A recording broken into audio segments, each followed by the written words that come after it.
एक समय की बात है। एक छोटे से गांव में राजू नामक एक गरीब किसान रहता था।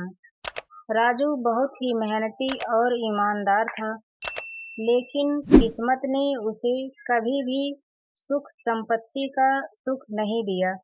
फिर भी वह हमेशा अपने कर्म में विश्वास करता और भगवान शिव की भक्ति में लीन रहता। उसकी पत्नी और बच्चे भी बहुत सादगी से जीवन जीते थे। गांव के पास ही एक घना जंगल था। एक दिन राजू जंगल से लकड़ियां इकट्ठा कर अपने घर वापस जा रहा था कि अचानक उसे रास्ते में एक नाग दिखाई दिया। नाग घायल था। अरे! यह तो नाग है और बहुत ही गंभीर हालत में है। वह तुरंत उसके पास गया और बिना किसी भय के उस नाग की मदद करने का फैसला किया। उसने अपने कपड़े का टुकड़ा फाड़कर नाग के घाव पर बांधा और उसकी पीड़ा को कम करने के लिए जंगल से कुछ औषधीय जड़ी बूटियां लाकर उसे खिलाई। राजू की देखभाल और दया के कारण नाग जल्द ही स्वस्थ हो गया। नाग ने राजू से कहा, आपने मेरी जान बचाई है। मैं आपका ऋणी हूँ।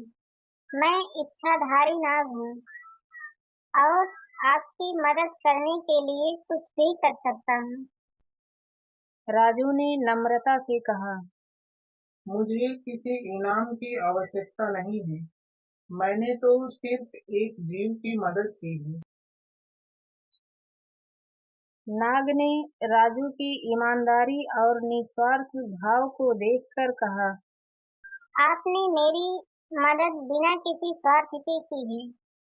मैं आपका मित्र बनना चाहता हूँ। जब भी आपको मेरी जरूरत हो, मुझे याद कर लेना।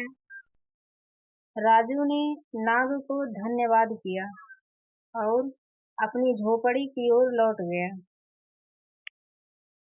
समय बीतता गया और राजू और नाग की दोस्ती गहरी होती गई।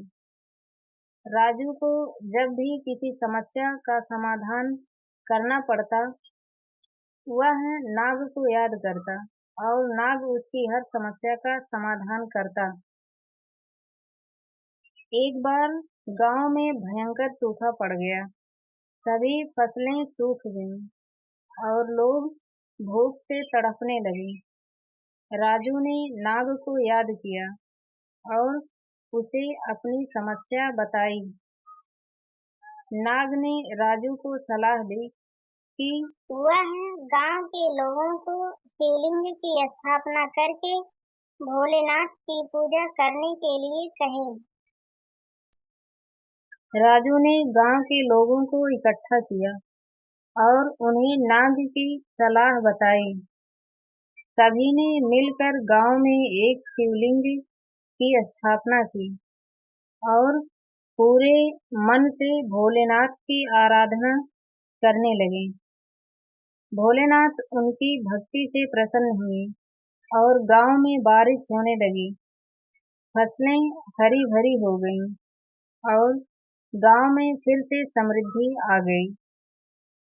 भोलेनाथ ने राजू की दया, ईमानदारी और नाग के साथ उसकी सच्ची मित्रता से प्रसन्न होकर उन्हें दर्शन दिए। भगवान शिव ने राजू को आशीर्वाद दिया कि वह और उसका परिवार हमेशा सुखी और समृद्ध रहेगा। इस प्रकार राजू की निस्वार्थ सेवा और नाग के साथ उसकी मित्रता ने पूरे गांव को खुशहाल बना दिया।